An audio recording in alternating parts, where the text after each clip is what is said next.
Welcome. We might as well kick off. So this workshop session is about what we've been doing in Australia and what we call the Bitcoin Bush Bash. And so my name's Tim. I'm an inveterate shit poster on Twitter. I spend too much time there. Some of you know me as WizardOfAus. This is my friend Izzy.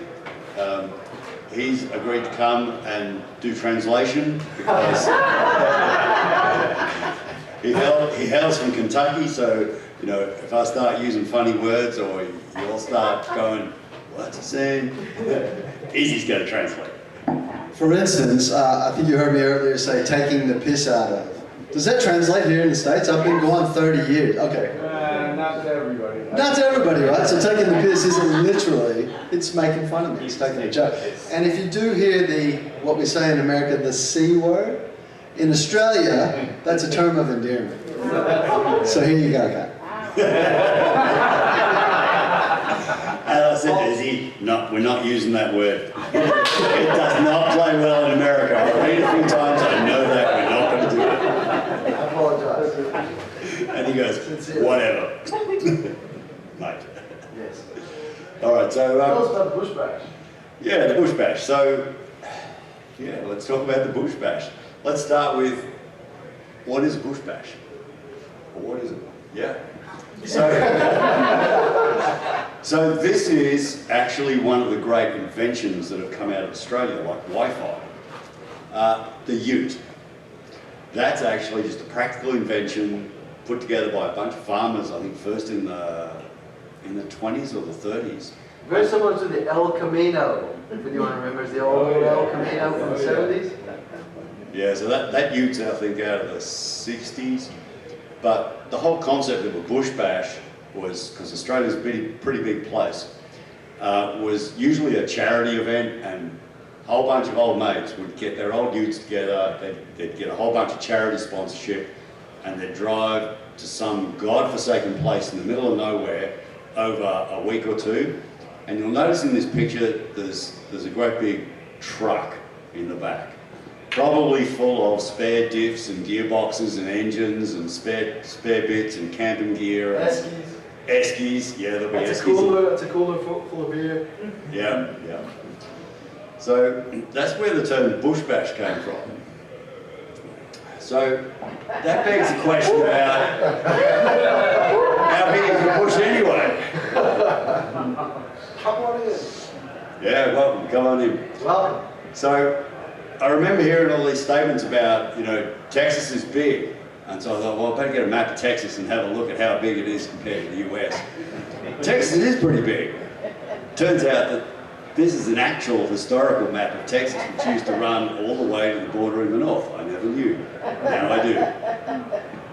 So, yeah. That's how big Texas is in Australia. So, interesting thing is, Australia's about 11 times bigger than Texas. It's about the same size as continental US, excluding Alaska. But all of Australia has the population of Texas, basically. So we're spread out as anything. Most of us live on the East Coast. There's a bit on the West Coast, and a few diehards that live in the centre, which is pretty arid. It's a pretty dry part of the world. So the Genesis story. This is one of the parts about the Bush Bash that I absolutely adore the most. And as we get more into the talk, This is one of the parts of the story that I absolutely love the most. I look at Bitcoin as a story of humanity. And how this happened not only personifies why we're here today talking about Australia, but why I think it's so relevant and special to Bitcoin. But it's your story, how it started, and it's truly Australian.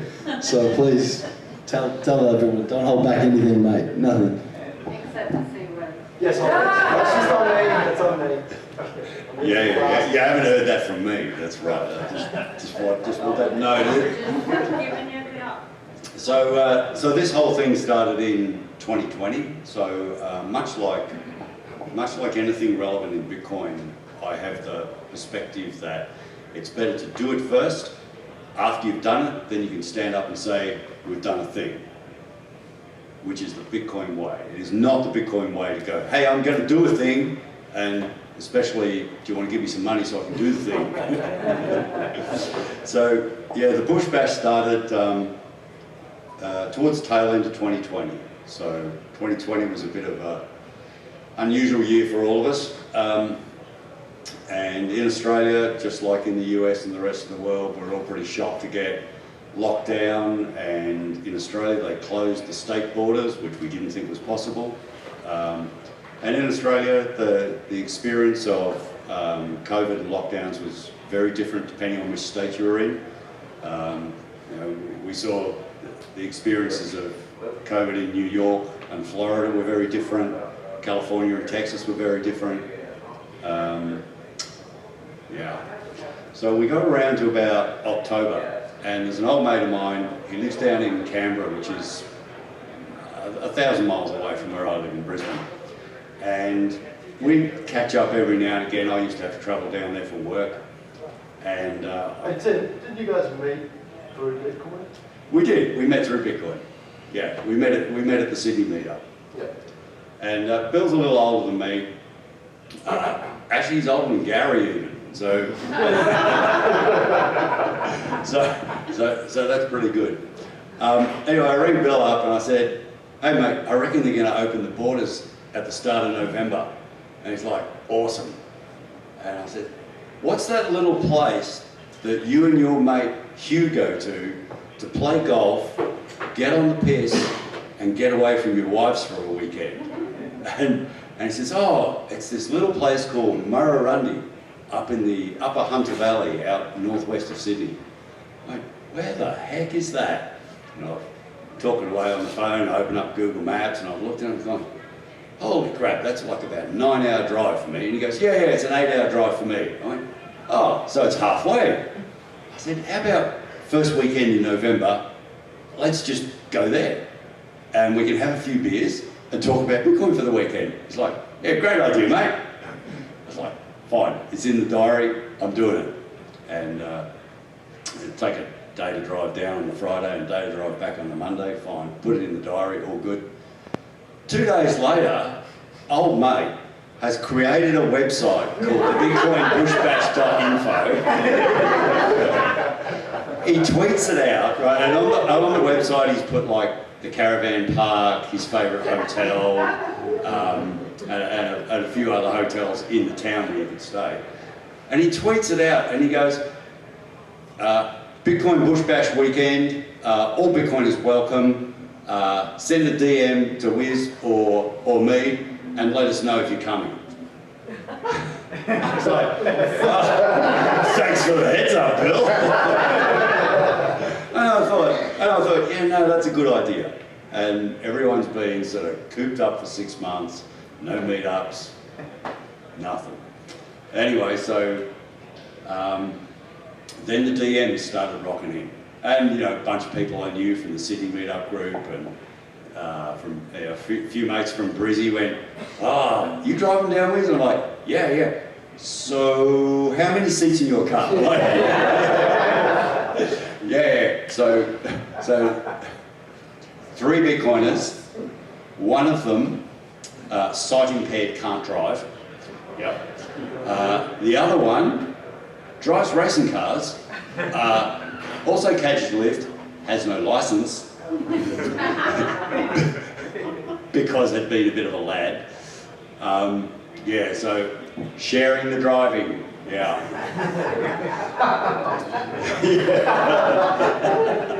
All good. So we've started getting these DMs, and I'm like, and so, oh, hey, would you like you okay if we add your Twitter handle to the list of people coming? And most people are like, yep, all good. And so we started adding that. And by the time we were close to the weekend, it was like 24 people. And then someone slid into the DMs and gone, are there going to be any presentations, Wiz? I was like, oh, dude, I thought I was just going to go and talk Bitcoin and get on the piss for the weekend. With one guy. Yeah. Well, him and his mate, Bill and Stu, three, yeah. And I thought, actually, it's a really good idea because we'll be all together. I've been playing with. I ran up an Elements node for Liquid, been pegging in and out of Liquid, and I'd run Lightning, and Hodl Hodl had just launched their peer-to-peer loans, and I'd played with that a little bit. I thought, oh yeah, I could put a presentation together and talk about that. Bit like gym, once you start, it's like a waterfall, you can't stop. Which is a nice kind of little segue into this. Actually, no, we'll say that for later. But so Tell them about the time you smashed your finger doing this one, I got a band-aid on my phone. So we had a bush with 3 bush bashes a year. We had one in Beechworth in March. Before that, I did a demonstration of. Can anyone guess what the demonstration may have been? Why he smashed his thumb? You're trying to smash a hardware device? Or Hole punch. stamp disease. Yes. There it is. Stamping C words in the washers. Yes, everyone. Yeah. There it is. Yeah, so I got a whole bunch of stainless steel washers instead of ordinary washers, and a whole bunch of stainless steel 318 stainless steel bolts and nuts. Thought, I'm going to do the sensible thing. I'm actually going to do a little practice before I take it all down. So I'm taking it out the back in the garden, lined it all up, put the thing in the punch holder, given it a whack, pulled the washer out. Oh, it's barely readable. Oh, these are 318 stainless. Man, that stuff's hard. Okay, I'll do it again, but I'm going to give it a really good whack. Missed the punch, got right on the top of the nail, and lost the whole nail. So it's 2/3 grown back. It's not pretty. In Australia, we call that a big sissy girl. That's Yeah. Fuck off, cunt. You're getting a lot of friends from this anyway. Yeah. So I don't know. I know Al and a few others have run events as well, and the kind of rule of thumb, you get people who will stick their hand up and go, yeah, I'm going to come. Around about 2/3 to 3/4 that say they're going to come actually rock up. So on the Saturday morning, people started rolling in because it's like a 3-hour drive from Sydney. So a lot of people came from Sydney, some came from interstate. And by the time we got to lunchtime on Saturday, 40 people. And that's been the consistent thing. And there's a few reasons for that. But yeah, it was really heartwarming. So this is the next Bush Bash is at Murrurundi where we started. That's the 3rd year we're running it there. And it's been very consistent in that regard. So the number of people who stick their hands up and say, yeah, I'm going to come, is around about a half to a third of how many people actually come. So we have no, actually we'll start talking about that. So yeah, the whole thing at the beginning was, it was a great weekend. And it was a great weekend for a whole number of things. One was, we'd all been locked up for 6 months, hadn't seen mates, and so it was just 2 days of talking Bitcoin, eating meat, drinking beer, and it was really awesome.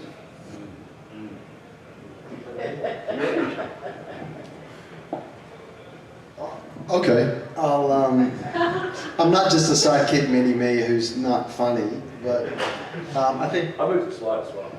I think Tim asked me to come and present because we're good mates, and I love the guy. I love what's happened. One thing that he didn't say, which is obvious from what he did say, is it starts from 2 people. That's all it took, was 2 people getting on the phone going, hey mate, you want to meet up and talk Bitcoin? And from there it's led to, the last one there was 100 people nearabouts, and it's extending to 4 days now, 3 days, on the next one 4 days, and people coming from international. I know you're humble enough not to say that people around the world have contacted you after your article in Citadel 21 called Gathering Your Tribe, and saying, hey, how did that kick off? How do we do that here? And now it's spawned other things around the world. So it only takes 2 people, that's it. What I want to say is to kind of give justice to what the Bush Bash means to me without hogging the mic or coming off as making it about myself. I need to give you just a little bit of backstory of who I am and what the Bush Bash means to me and why it's important, I think, for all of us in Bitcoin to come together, whether it's 2 people or whether it ends up being 50 or 60 or 70 or 500 people. I was a really, really early Bitcoiner, and some people say it's kind of lucky to be early, but anyone in here who was early, you know how different it was back then, and also what the world was like coming out of 2007, 8, and 9, and how important it was, and how we wanted to fight for what was right in the world and defend ourselves. And I paid my tuition fees as well. I mined very early, and I've lost every single bit of that through a hardware accident, which would equate to hundreds of millions. And you have to deal with things like that, you know? As a Bitcoiner, we've all been down that path. We've all got our stories. Tuition fees. Yeah, these are our tuition fees, and thank goodness I paid mine early. But all that's just a bit of a backstory to bring you who I am and why I'm going to say what I'm going to say next. The Bush Bash, actually let me take a step back. I'd come in before 2015, I'd come in and out of the Bitcoin space for about 5 years.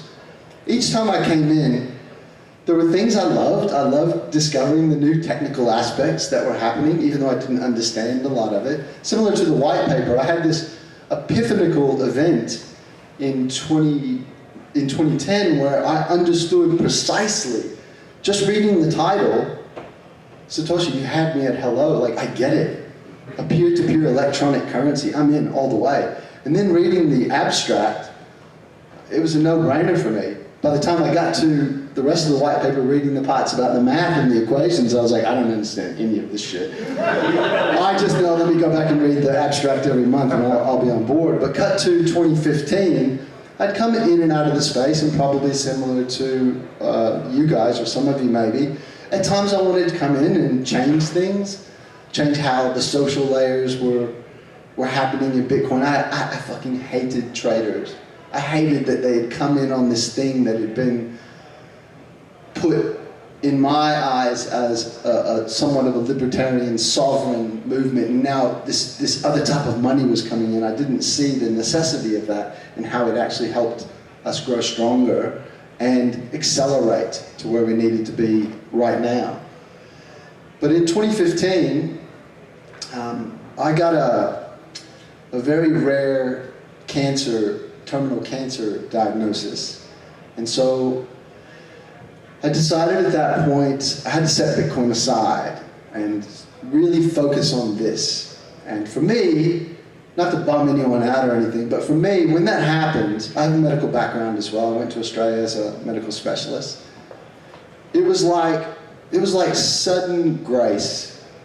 Like, if this is going to come to anyone, let it come to me, because I will do everything I can to solve this for anyone else who might be in a similar situation.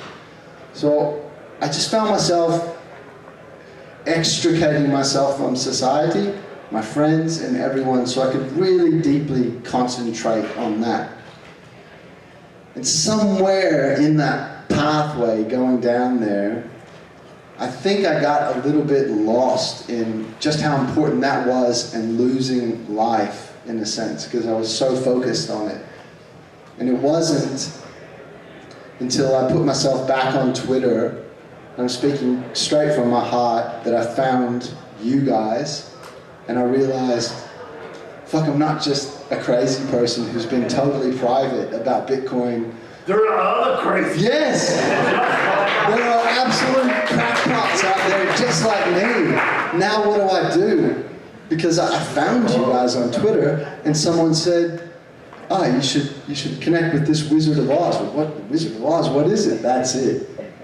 So I contacted this Wizard of Oz and said, hey mate, can we have a 5-minute conversation? I need to tell someone that I'm a Bitcoiner. I need to tell them. And so we talked for 4 hours that first night in our 5-minute conversation. And that led to me going to the Bush Bash, which led to me coming up here being able to tell you this, why it's so important, because it literally saved my life in every respect. Finding you guys and finding you, Wiz, and finding the Bush Bash literally saved my life. And if I could impress anything, it all starts with 2 people. If we go back in the beginning at Bitcoin, you see Satoshi and Hal, 2 people. Without them, none of this happens. So if I can impress anything upon you, yeah, just call your mate, say, hey, do you want to meet? And maybe he'll be like Bill and stick it on the web, and then you got 400 people showing up doing workshops. But yeah, I hope I didn't hog the mic in that sense, but I really wanted from a heartfelt perspective to tell you why it's so important to come together and what that means for the social layer. And there may be one person in here that might be going through something. Just reach out, because you have every single thing you need right beside you. We're all in this. That's my story. Thanks. Thanks, mate. And yeah, I always have to look at my schedule when I get that message from Izzy that goes, hey Wiz, you got 5 minutes for a quick chat? And it's like, yeah, better be after dinner. Yeah, so how do we run the Bush Bashes? So essentially they're regional and they're simple. So they're a simple venue. So we initially started in a pub, and Bill knew the publican at Murrurundi and knew it'd be sweet, and they just cleared out the whole back area for us. And you were there, Ben, weren't you? Yeah, they cleared out the whole back area, and it was pretty quiet because it's a small country town. And so we got a country welcome, and this place has been shut down like everywhere else for the last 6 months. And I grew up in the country, small town, so I know what these sorts of, it was only 40 people, but 40 people coming in to a small town for a weekend, we ate all the steak in the town. None of the pubs had any steak left at the end of the weekend. That was actually the most significant accomplishment of that first weekend. We started orange pilling some of the locals, the bar staff. We gave a little boost to the local economy, which felt good, and I know it matters. And so we kind of get a more, they're happy to see us now, whereas previously it was just like, what's the Bitcoin? Oh, you're the Bitcoiners, you're back. Awesome, you're here the whole weekend, great. Do you want to hear? So we do pick a simple venue. So it's either a church hall, we've had to start hiring a hall. It's kind of the opposite approach to what happens here and what happens up in Riga. So it's much simpler. It's sort your own accommodation out, sort your own travel out. This is where the presentations will be. And no cost of entry, no nothing. It's all grassroots. Yeah, exactly, Izzy. No fees, no registration, no barriers to entry, just like Bitcoin. Yep, that's right. And then people say, how many people coming? I go, I don't know. Yeah, so I don't know how we're gonna solve that. It was like the last one we had was in Queensland. Last year there was actually the state lockdowns were still in place, so it was like 25 people turned up, and most of them not met before. It was great. This year it was double the number. It was 50 people turned up, but we're in the same venue, and it was chock-a-block. So full is the translation there. It's like Beachwork as well. In that second year of Beachwork, 75, 100 people showed up. And you know that now it's going into a 4-day workshop coming up. Yeah, 3 days. 3 days. Yeah. 4 actually. I'll talk to you about that later. So yeah, Start a website. So that kind of epitomizes the spirit of the Bush Bash. There is definitely a bit of chaos. So people go, well, what's the program going to be? I go, well, we'll work it out on the day. And a couple of times we've just got a big whiteboard and go, right, these are the people I don't want to talk. Pop, pop, pop, pop, pop. Yep. Who needs to head off on Sunday, right?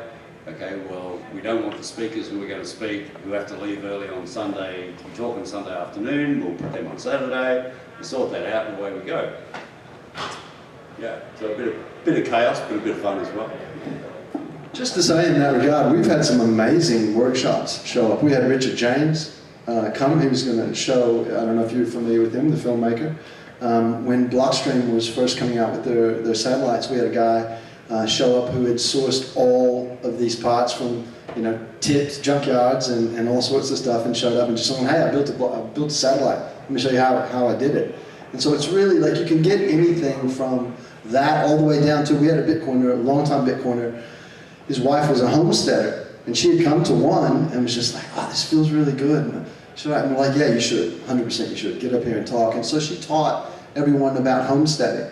And at the next one, we'll be going into food intelligence, and it's just growing, and it's really, we said last time up there that if you look around, everything you need for your citadel is sitting right beside you. You just got to reach out. And the Bush Bash really personifies that grassroots level of connectivity.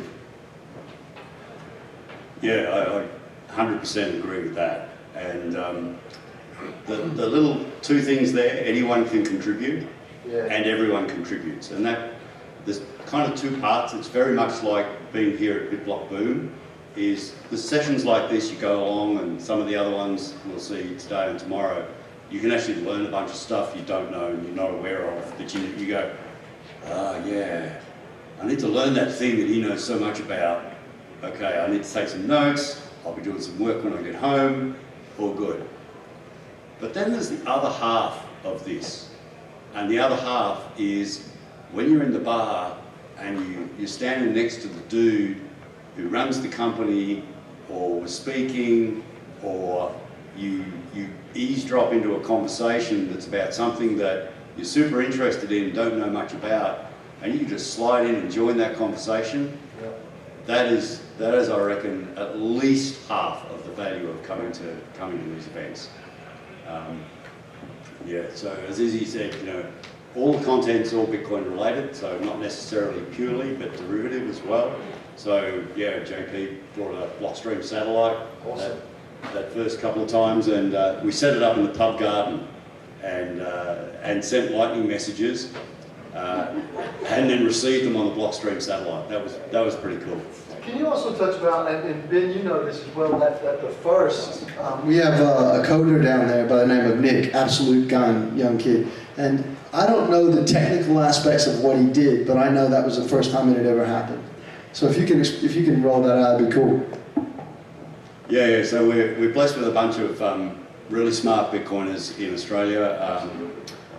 Some of the Bitcoin core cryptographers, and one of the young guys, Nick, so he's working on Frost. So Frost is able to utilise the benefits of Taproot that were delivered in the last soft fork, November last year. And so they've been working on a multi-sig Frost wallet. I don't understand the technology of it, but he and the other guys were working on that right up until the Bush Bash. Midnight, the night before he said he was doing it. Yeah, midnight the night before, and he goes, "Yeah, I'm going to demonstrate it. We're going to do a Frost multi-sig transaction live." I went, "Nice. Have you practiced that one?" He goes, "Yeah." I said, "Respect. I've done live demos. Whatever can go wrong will." And he's like, "Yeah, we've tested it quite a lot on testnet." I'm like, "Yeah, cool." He goes, "We got a demo on mainnet." I was like, "Nice." So the Frost transactions, the multi-sig transactions, are indistinguishable from a normal Taproot transaction. So me sending Bitcoin to Anil with a Taproot with a Taproot transaction versus me creating a degrading multi-sig transaction that's me and 4 others need to sign for the first 210,000 blocks, and then 4 of the 5 need to sign for the next 210,000, and then after 1 million blocks, it's anyone to sign. That can all be encoded, and Frost will make that look just like a normal transaction, exactly the same as me paying a nil for beers last night. So pretty cool stuff. So yeah, Nick got up and demoed that. And explained it. We had, I think previously we had Lloyd talking both before and after the soft fork about why Taproot was important, how it works, and then how the activation mechanism worked, and then the sort of things that will be enabled coming ahead. And just a reminder, just as you said before, this all happened right in the middle of nowhere in Australia. That's like going in the middle of Texas and just going, hey, now we've got a world first happening, and we've got Bitcoin Core maintainers there teaching us. Absolutely incredible. Alrighty, so by Bitcoiners, but it's also for Bitcoiners. So a lot of Bitcoiners, for good reason, are concerned about privacy as part of security, and that's good OPSEC. So we always start off with an intro about no photos without permission, no videos, and then as we've got going, we've run that first year of bush bashes, and then got into the second year, and then people are like, yeah, life's busy. Hey, can you do a live stream of that? And like, no. Yeah. Just because, just like in this room here, we'll have a Q&A, people can stick their hands up and go, yeah, I've got a question about such and such, and it'll become a group discussion. And when those group discussions are not recorded, they're free-flowing and open, and you know you're in a trusted group. Yes. And that's really important. One of the other little things that we've done out of this is, if you come to the Bush Bash, then we join you into a private Telegram group. So that private Telegram group, I think it's got 100 Bitcoiners in it now, and it's only people who've been to a Bush Bash. And a lot of them have been to multiple. But oh man, there is some talent in there. There are some really smart people in there. But the beauty is, you may not have met them all because they've been to different Bush Bashes, but they are such a resource to lean in on and go, I'm about to buy my first hardware wallet. What does everyone recommend? Buy this, don't buy that. No, that's a load of crap. You know what Bitcoiners are like when they're asked for help and by someone genuinely seeking it. So that's been pretty awesome.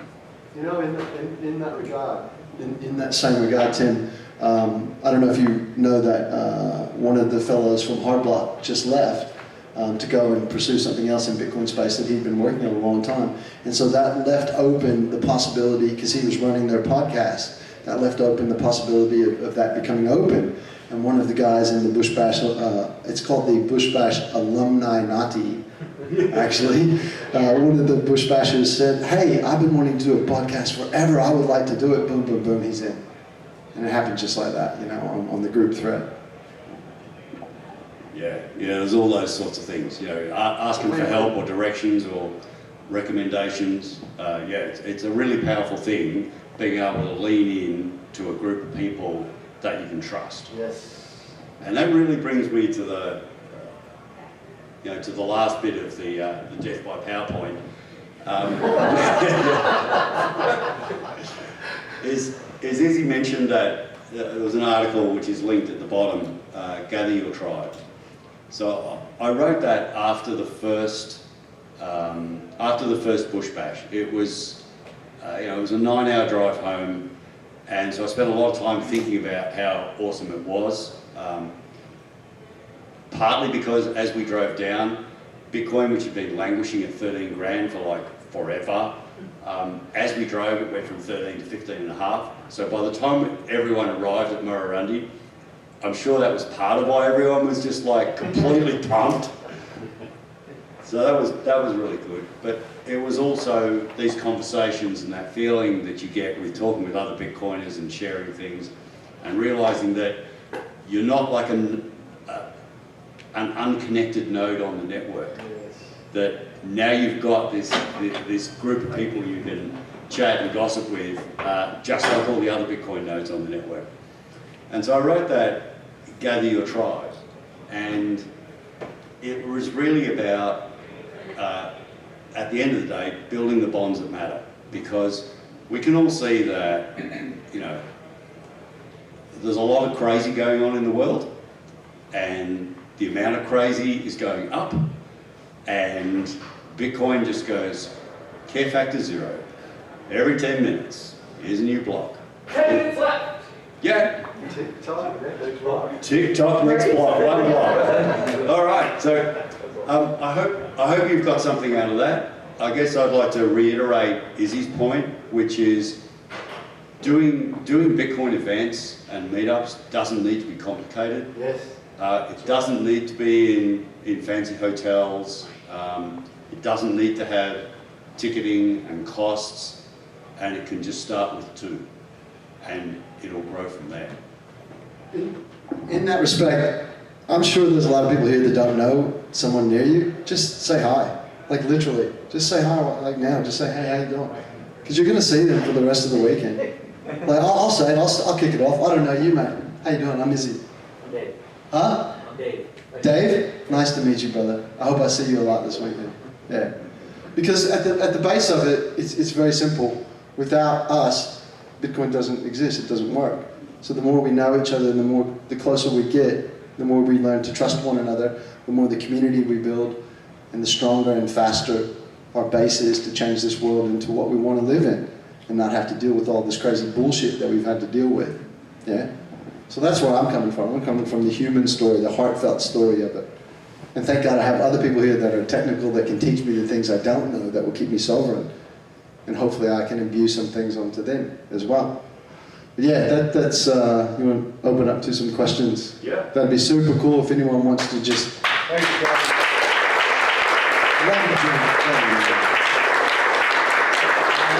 I don't think this thing is going to stretch around to... You gotta repeat the question. Oh, okay, cool. You got to repeat the questions? You have to repeat it. Okay, I'm going to mention something. I just, since you gave me the mic, wait. Hello? I'm on the camera now. No, I had my first meetup, and it's not that hard. Everybody that came loved it, and I can see it growing. So if you have an idea, you want to get together with Bitcoiners, but you don't have a meetup, just start one. Took me like over a year of thinking about it. When I finally pulled the trigger, it was so worth it. 100%. Thanks, Jim. Questions? Yeah. Any bad experiences or bad apples, people you don't want coming back? How do you handle stuff like that, particularly if you're like in the middle of nowhere and you don't really have, I mean, you guys are kind of like the leaders, but there's no leaders. What's that thumb? I don't know if you were here for this part. This may be the worst experience we had, because there was one more when he smashed the hell out of his thumb. This man was in tears, like all weekend, this great big giant of a guy. But I want to touch on another point of that, because after we've been locked down in Victoria for 19 months, we were the most heavily locked down place in the world. We had to have an excuse to leave our house, and it had to be a... Yeah, that's when Izzy learned that I live in God's own country, Queensland. He lives in Victoria. I'm trying to convince him that he really should come. Not a hard sell, no. But we had to have reasons, and you can't just say, hey, mate, I'm going to a bush bash. This is important.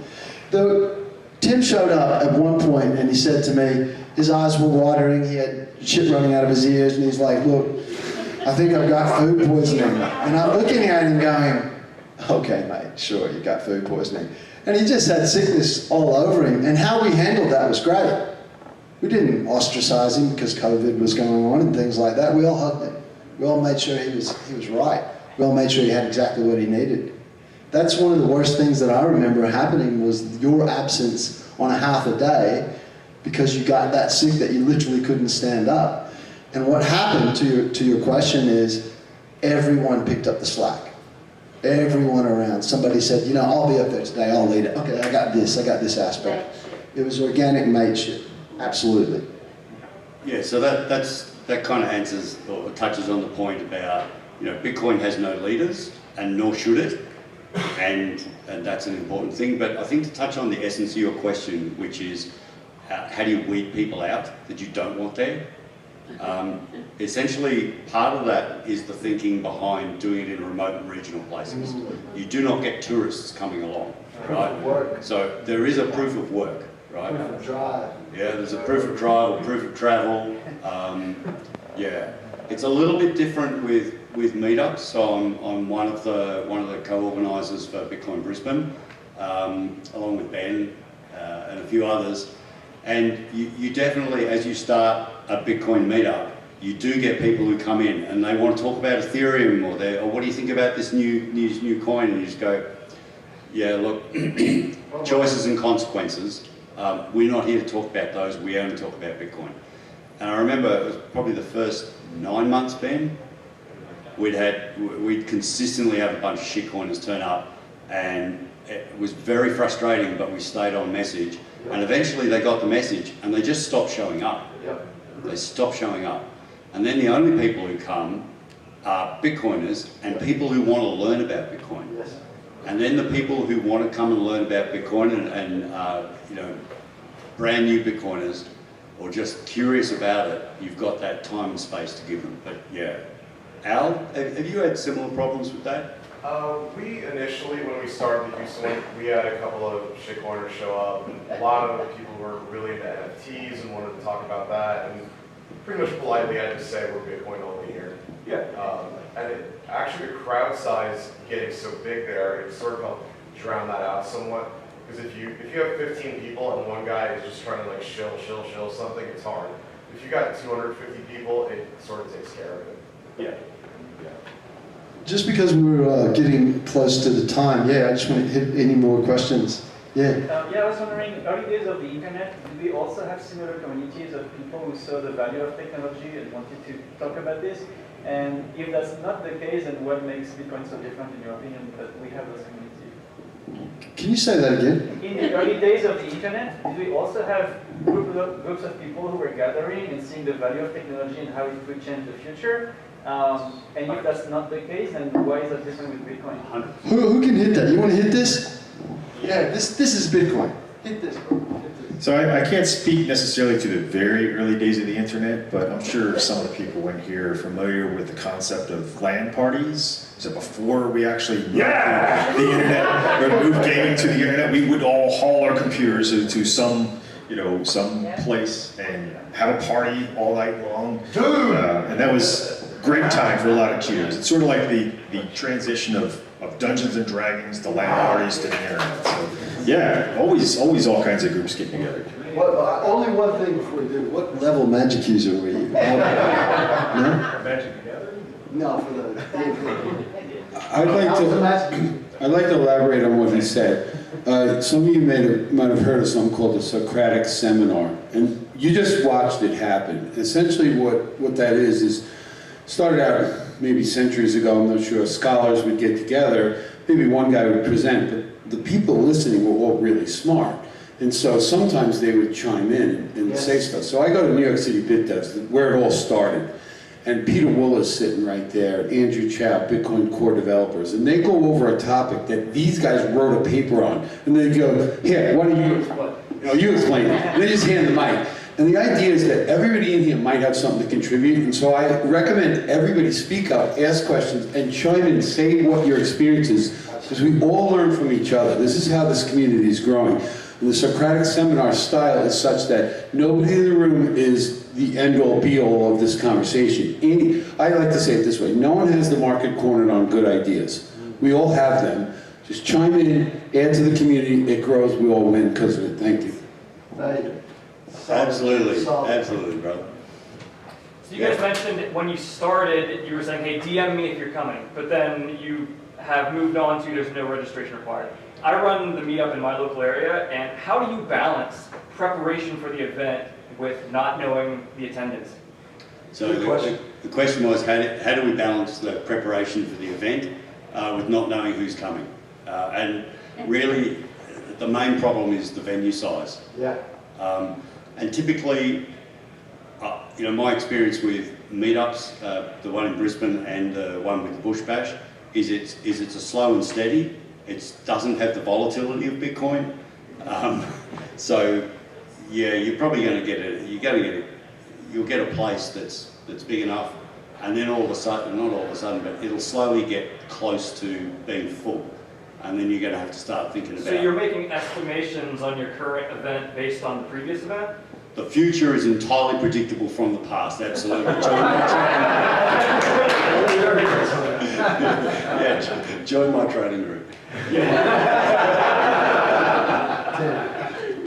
To your point, I have called him on the weekend prior and just gone, there's X amount of workshops. Have you worked out the schedule yet? And he's like, nah, there's actually a few more still rolling in. So literally in those days prior to, I found that he's still diligently working on it.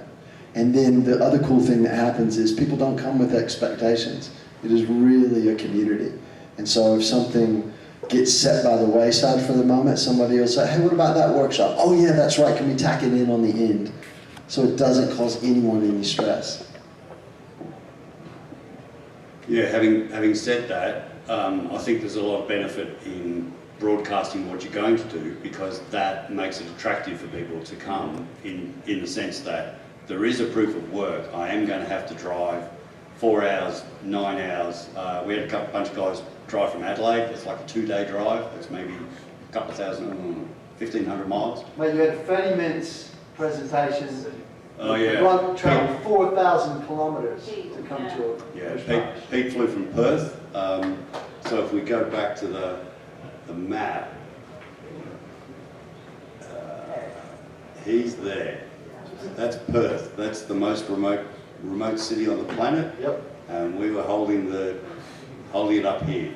So he flew all across the country to come and talk about FediMint and meet with a bunch of Bitcoiners and drink beers and one of the lovely things about Bitcoin is he was messaging me in the morning. He goes, "Oh, flight's delayed, Wiz, I had to pick my key up before such and such." I'm like, "Yeah, where from?" And he's like, "I'll do that for you." And he goes, "Where from?" I said, "Oh, that place is 130 metres from where I'm sitting having a coffee. I'll go get it now." And I went and got it, sent him a picture of the keys. And he goes, "Oh, magic internet cartoon characters are the best." I have to say, it's just been awesome being here and meeting so many people. Thank you very much for coming.